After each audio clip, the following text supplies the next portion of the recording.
the man's identity is completely buried with, their careers. The concept of equality or inequality is deeply embedded within us. The movement came because there is an inequality built into this society as I see it, right? If you are the alpha male, you usually try to dominate others into feeling inferior so that you feel superior. Programmed as a man or otherwise to say, okay, you do the work, you use your brain, bring the dough, bring the whatever success to the family. Every relationship problem that you have with your partner, your children, your team members, your parents, starts in the same place. It starts with you. I'm Dr. Sapna Sharma. I've spent 20 years as a relationship and parenting counselor, sitting across from people who are hurting, confused, and looking for answers, but all in the wrong places. And I'm Raju Panjwani, 2 marriages, loss, rebuilding, and I've spent years coaching senior leaders on what it actually takes to show up consciously at work and at home. So here together we are going to have the conversations most people avoid. There's no prescription here, just conversations. About love, about marriage, heartbreaks, and what it really takes to grow. We hope this strikes a chord with you, and we hope you join us. This is the Relationships and Marriage Podcast. Hello everyone, and we are back with the Relationships and Marriage Podcast. I am Dr. Sapna Sharma, and with me is Raju Panjwani. And today we are talking about, does equality turn into a battle of ego and control in a marriage? We thought that that's a very interesting topic to talk about, discuss, especially in context of today's marriages. Because as a counselor, that whenever I come across a couple that's fighting, that's wanting to separate, the complaints are usually underlined with, the questions of equality. Why should I? Why shouldn't he? So a lot of questions of equality start coming up there. So thought that let us speak about that. So what do you think, Raju?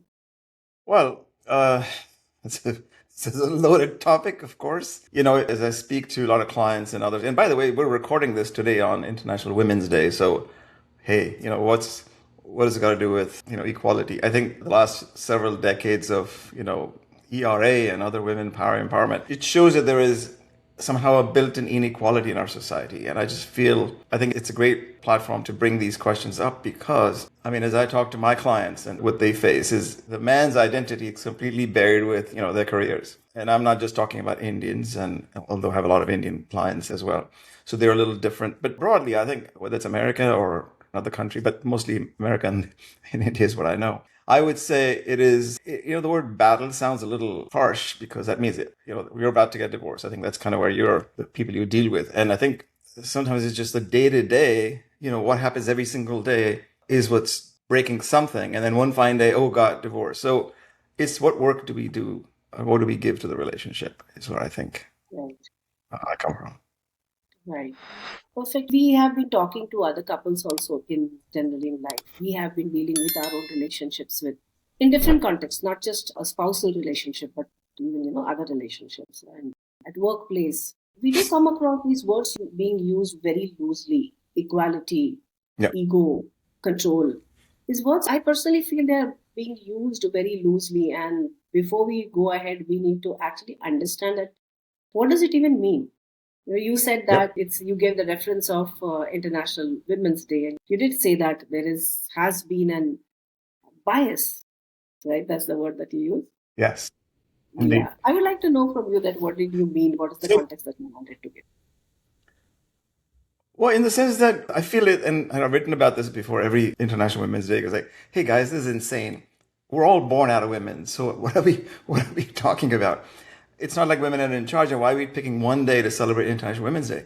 Because historically, it's been very clear. It's women have been oppressed. It's a man's world. And I think there's this constant fight over this. And I just don't know that there is a need for it. But unfortunately, that's our society where we're at. And I think it needs examination. At what point, Sapna, that healthy idea of quietly shift into competition inside a marriage, if we're talking about marriage, or any relationship for that matter, that's a significant other relationship. So, Raju, I feel that the battle or whatever the concept of equality or inequality is deeply embedded within us. We carry it into any relationship with us. So it is an individual thing. I don't think it's a relationship thing. It's an individual thing. So do I normally feel that I'm treated well? Okay. Where does that come from? So if you want to go into the depths of it, then I think that it's coming from my self-worth, my feeling of self-worth, my self-esteem, if you may call it, which is directly related to everything that I perceive about myself. Hmm. And if you ask me where is it coming from, how I perceive it, it's what we are given right from the birth. Because I believe that a child that is born has got no concept of self. Okay, forget about whether it's a good Right. self-esteem or not. There's no concept of self. And in that context, the moment the child is born, it is constantly being given adjectives. Okay. Yes. A mother that holds the child says, that, oh, he's such a cute child. Shoot. He's such a pretty child. Now, my whole body language conveys to the child that it is loved, right? Yeah. And slowly, as it grows up, it starts connecting the words cute, sweet, means I'm going to be picked up, means I'm loved, Yeah. means I'm Yeah. worthy, right? It starts right from there. Interestingly, these nice, cute, positive adjectives are given to the child for a very, very little time. That's right. As long as I believe the child is very passive.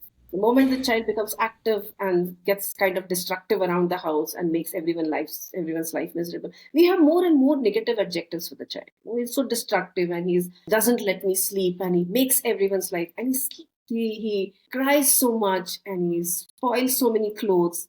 That's how the child starts growing more into the negative adjectives about it. And then it starts going to the school.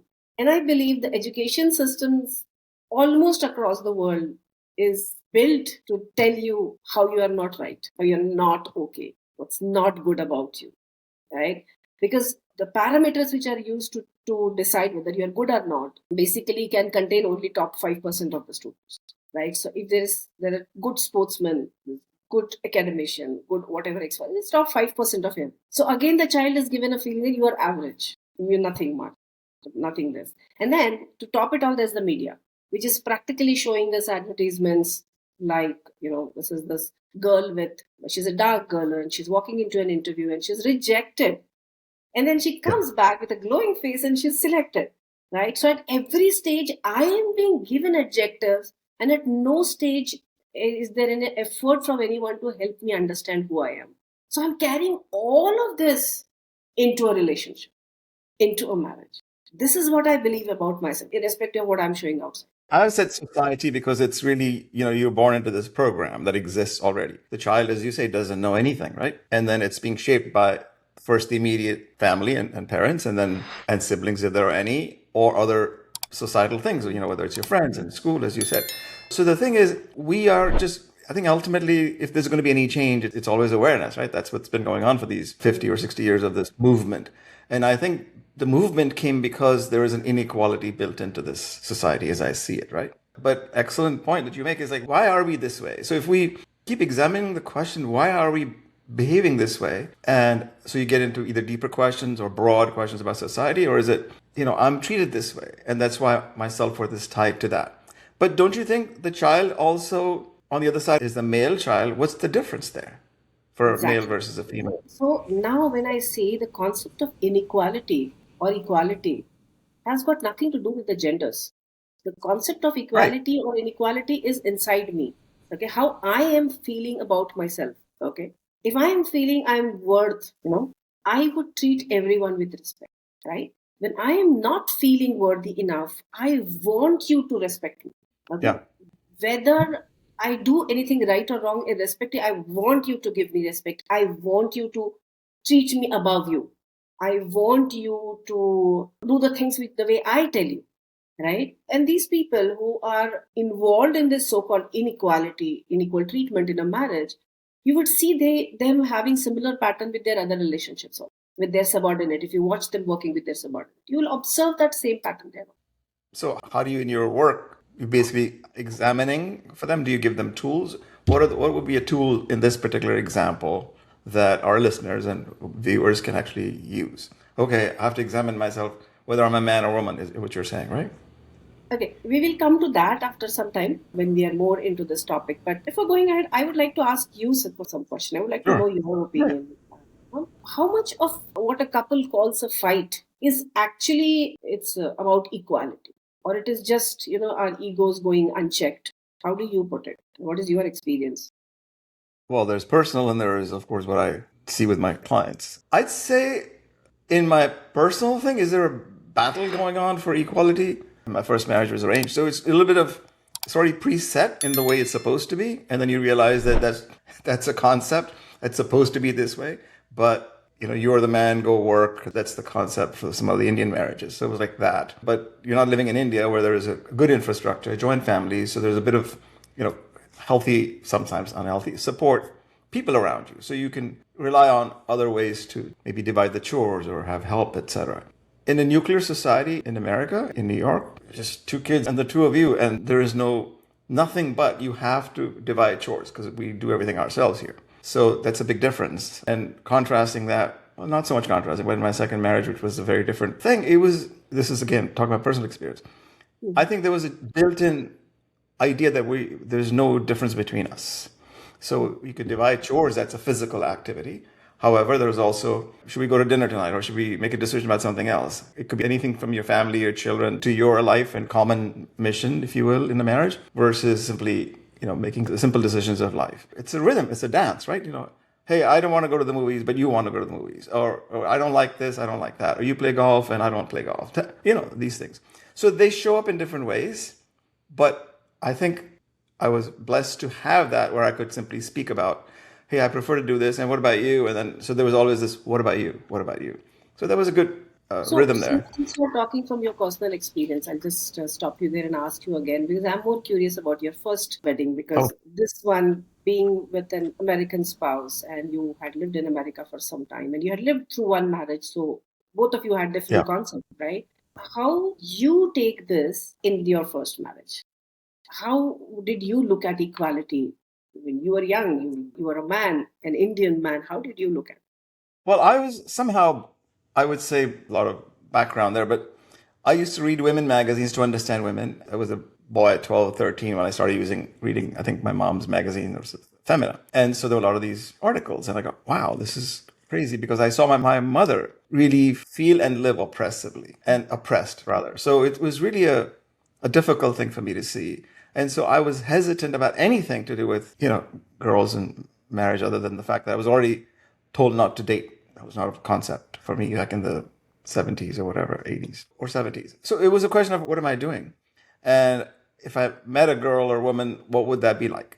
And so then the arranged marriage happens, and then you're walking into something that you have a preconceived notion about. And then the equality aspect, I felt like I'm a partner, so I'm expecting a partner. Whereas that's not the case, with my wife at the moment, because she says the man's the guy that, he works and he does all this stuff. And I go, I don't see it that way because I felt very much equal at heart.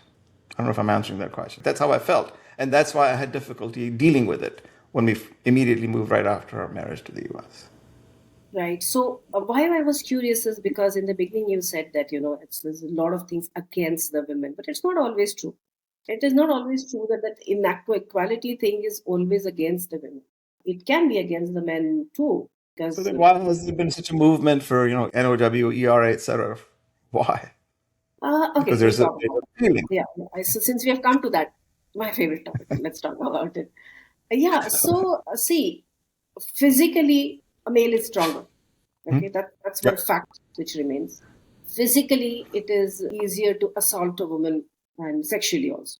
So Mhm. this Yeah. remains the most important thing. Now, taking advantage of these situations, like I said, that everyone, if you believe me, I feel every one of us is growing up with a lot of self worth issues. We are dealing with it because we're all brought up in the same way. None of the parents are trained, none of the teachers are trained. So we're all brought up in the same way, right?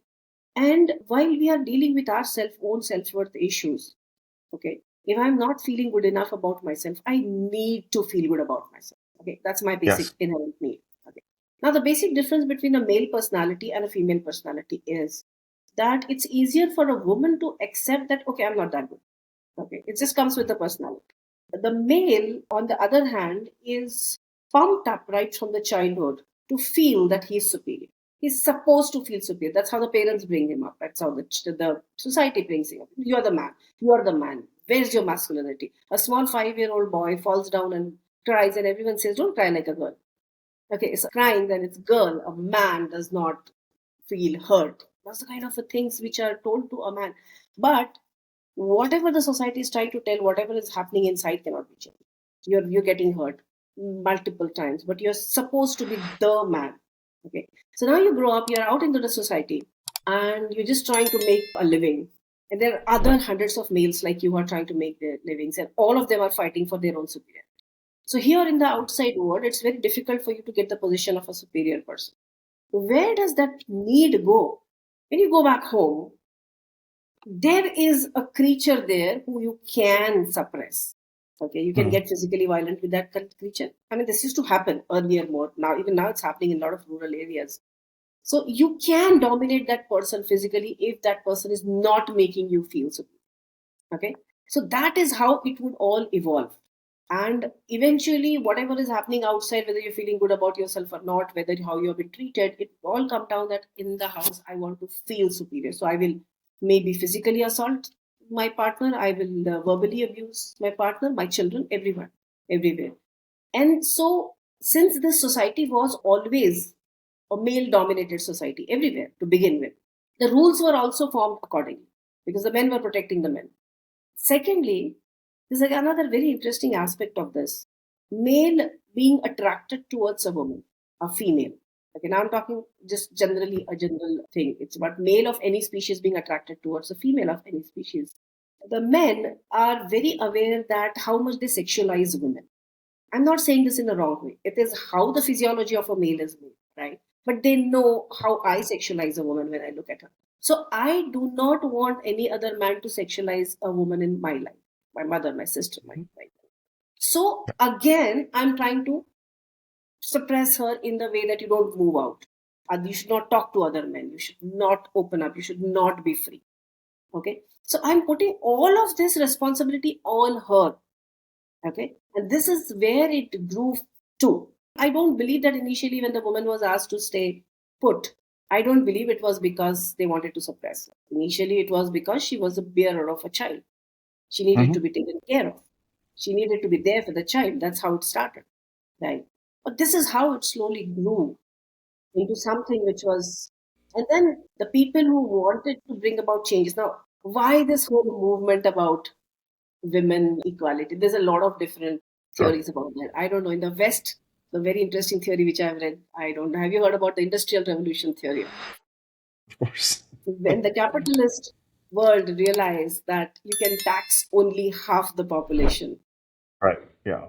you empowered all the women, go out and earn. They say that that is where it all came out from, that, your children should not sleep in with you. They should be made independent so that the women can move out and earn and so that you can tax them. And you can have a lot more cheaper labor, right? Hmm. So any movement that is happening, the intention behind it is not always what we believe. Of course, yeah. Yeah, You know, I I did a just lot. have one little difference with what you said earlier. I mean, at least because of my experience. My upbringing was very different than what you described for girl versus boy. I'm the oldest of my four siblings, and it took me 30 years after I left home and got married, 25 years, where I had to address my own self-esteem issues because I felt worthless. I mean, genuinely. That's how I felt. So for me, I was already an unequal partner to my spouse that I was with an arranged marriage, and I was like, we're supposed to be equal, and yet I was pushed to be the dominant, and even though I wasn't by nature a dominant person or someone like you described that, as men evolved. So for me, that experience is very different. It was very difficult to overcome, the authoritative fathers that most of my generation's parents were like no different than my dad in outward behavior. It was just, but it was more oppressive for the woman and the oldest son, typically if there was an oldest son. Not sure how, oldest children of that are girls makes a difference, I'm not sure. But I really felt oppressed most of the time. That's why my mom and I were always like, a little group together, like, what are we doing? How's this working? So that's a very interesting point where you brought up. I would like to point out something here that the male of the family, okay, would try to feel superior by virtue of how his children are also doing. So it's not just his woman that he would oppress, he would also dominate his children because he wanted everyone to obey him. That's true. That's Yeah, true. and that is why, irrespective whether the children were male or female. So I can guarantee you that your father, may his soul rest in peace, but your father was also suffering from low self-esteem issues.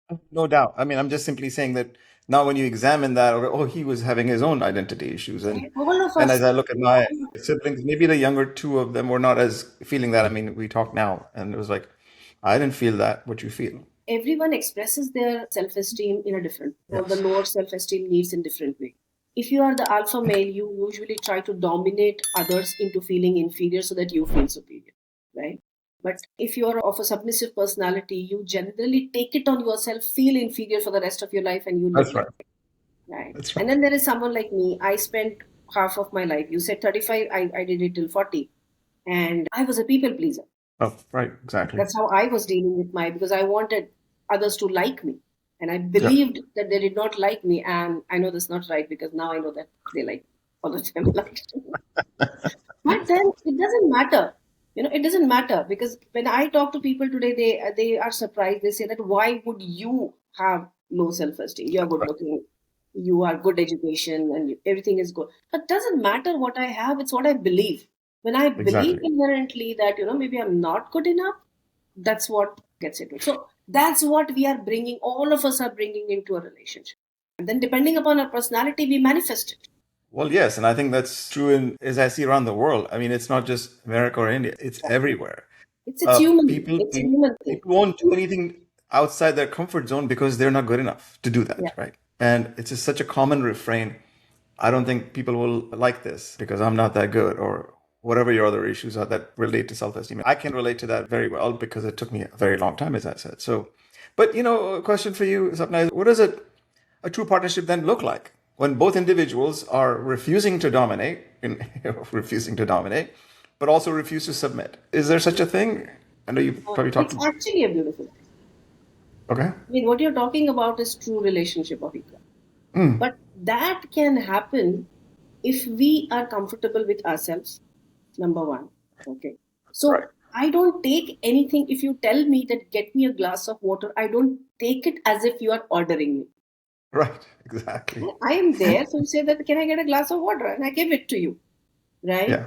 But if I am coming from my place of low self esteem, I would take it like, why do you order me all the time? Just because I'm a woman, why do you do that? Right? That's right. So if both of us are bringing it Hmm. in there, then exactly it's possible to live that way that you don't need to dominate and you don't need to get dominated. We can Yeah. just So be there's nothing to us. submit. There's nothing to dominate or submit. Yeah, Absolutely. exactly. I mean, we both agree to because we like to be together. We be together. Sometimes you tell me something to do. Sometimes I tell you. We discuss. We disagree. And when we disagree, we can actually, if it's a healthy relationship, we can just agree to disagree.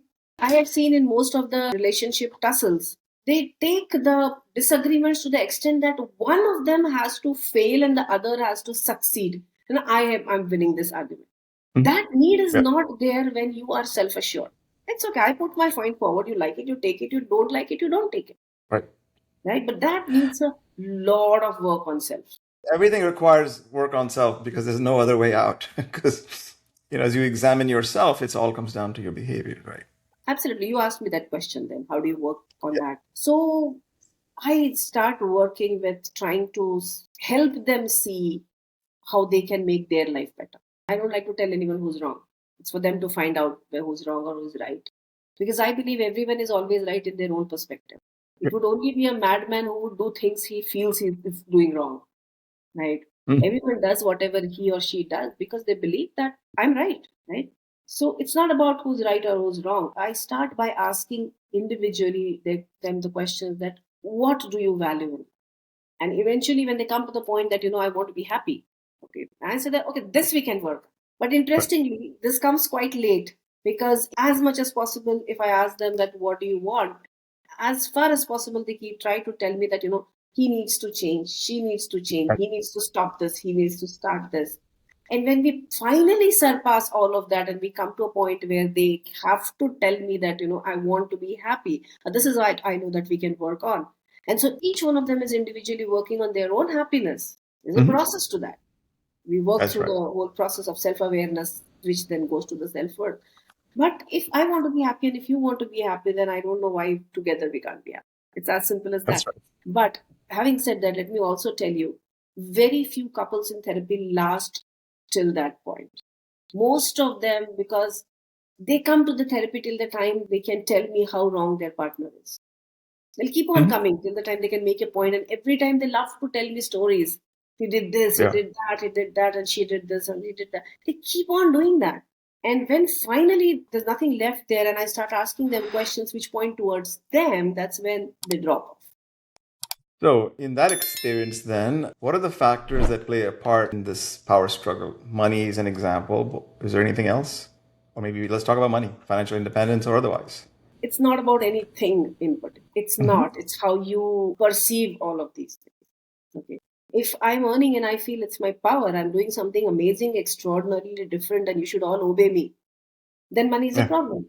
If I feel that, I've got into a marriage, so it's my responsibility to take care of the people in my family. It's not a big deal that I'm earning. If I'm looking at that way, then money is not a power game, right? But I know I understand what you're asking. And especially in this so called liberated world where we're talking about women's liberation, I feel we should have a session on that. Because I feel this whole concept of women's liberation is quite skewed. Women's liberation doesn't mean that you want to become a man.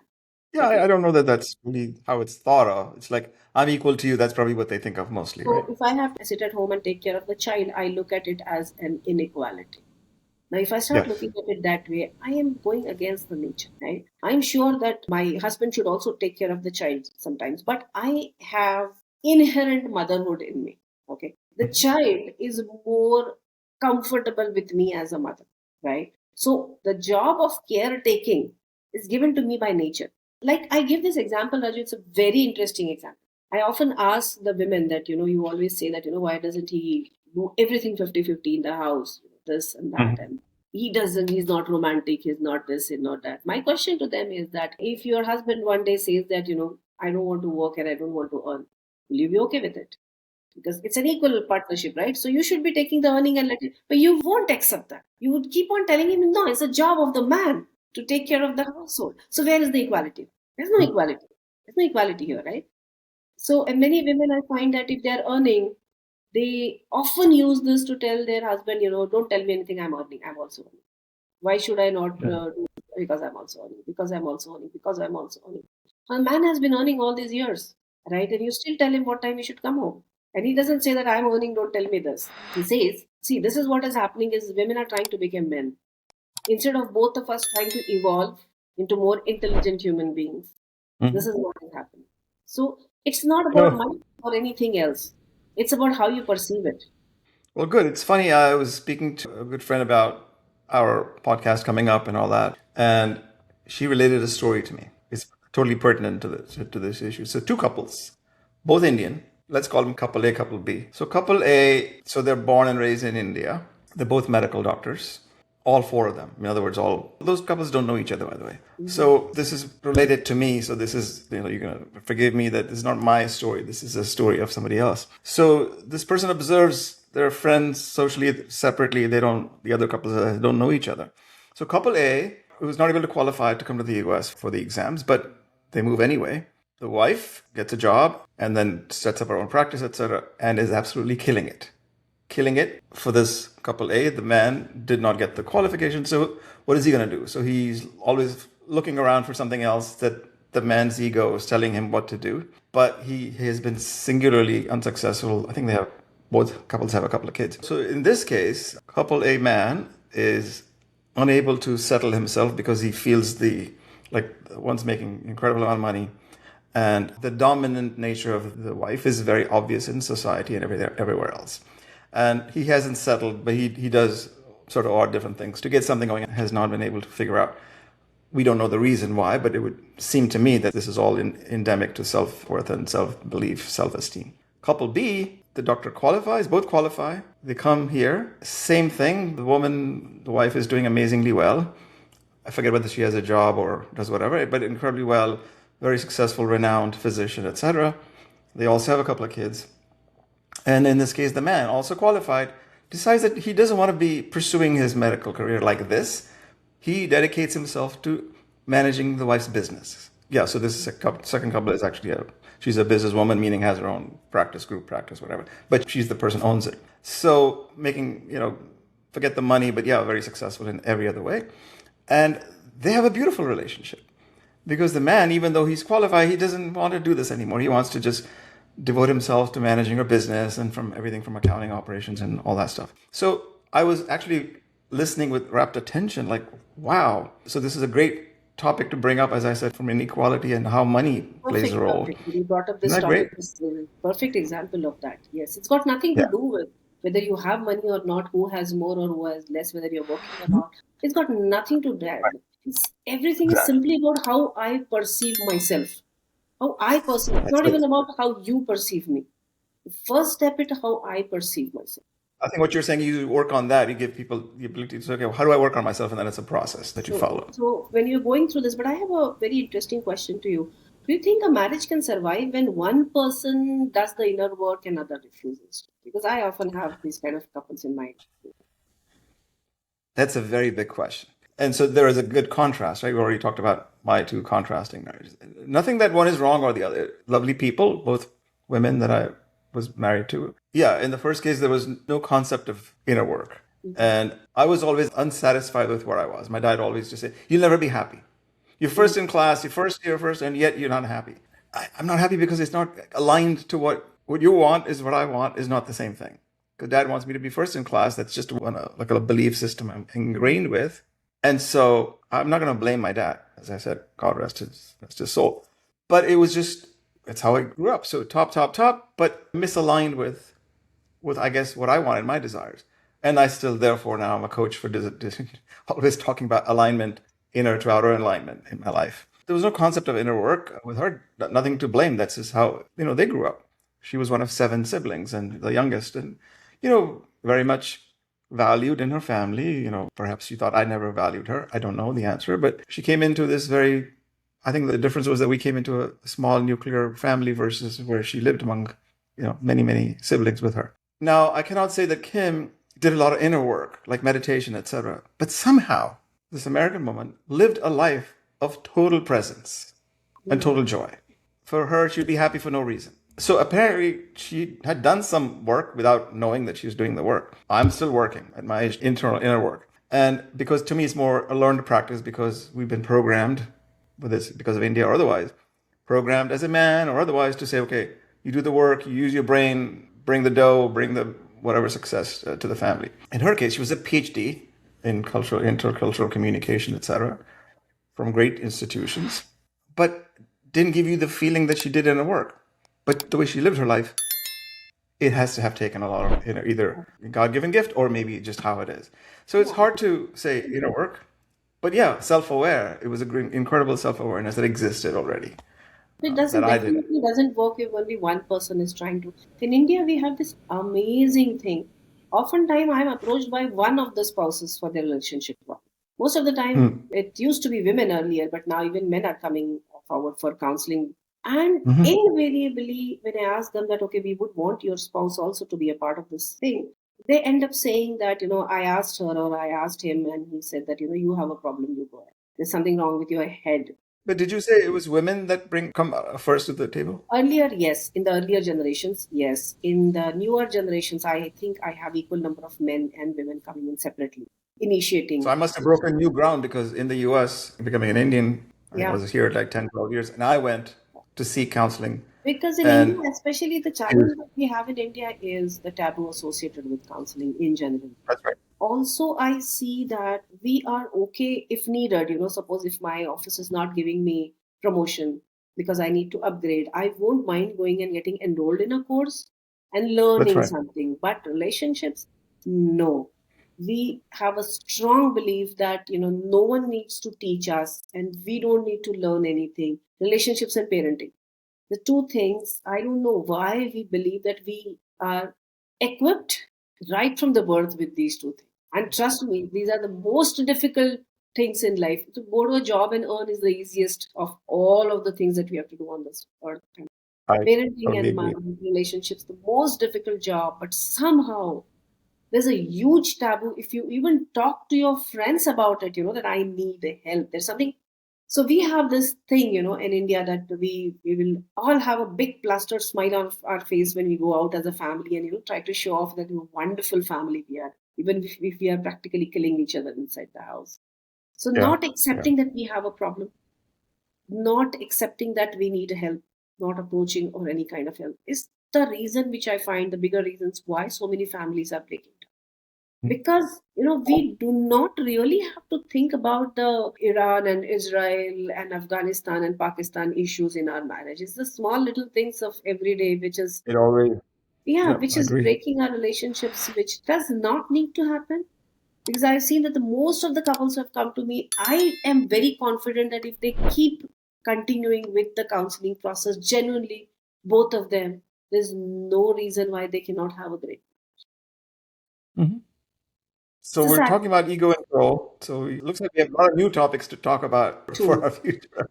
So again, the same Great. thing. If my self-worth is not good, I would not want anyone to tell me that I also need to change or work on myself. And that's That's where the biggest problem with right. Mhm. having beautiful marriages is. I Yes, think we have a lot to talk, like you said, and we should keep coming back with new topics. We'll continue with this one also if needed. But like I said to my audience last time, please write to us. Let us know what is it that you would want us to talk about, and we would love to discuss those with you, Raju.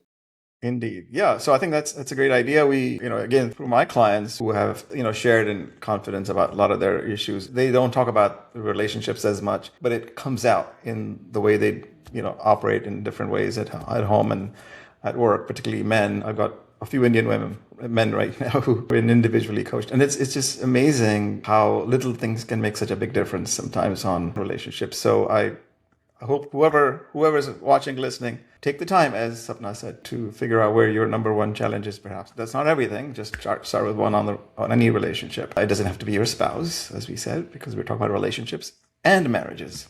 Until next time, I wish you goodbye, and then watch for the next episode, which I believe is about modern roles and traditional expectations. Let's talk about that. Have a great week. Bye. If something in today's conversation stayed with you, well, sit with it. That discomfort is telling you something worth listening to. Before thinking of who needs to hear this and who needs to change, try to introspect. We read every comment and message and reply them personally. Tell us what come up for you. And if someone in your life actually does need to hear this, send it to them. That might be the most important thing you do today. Subscribe so that you never miss a conversation. See you in the next episode.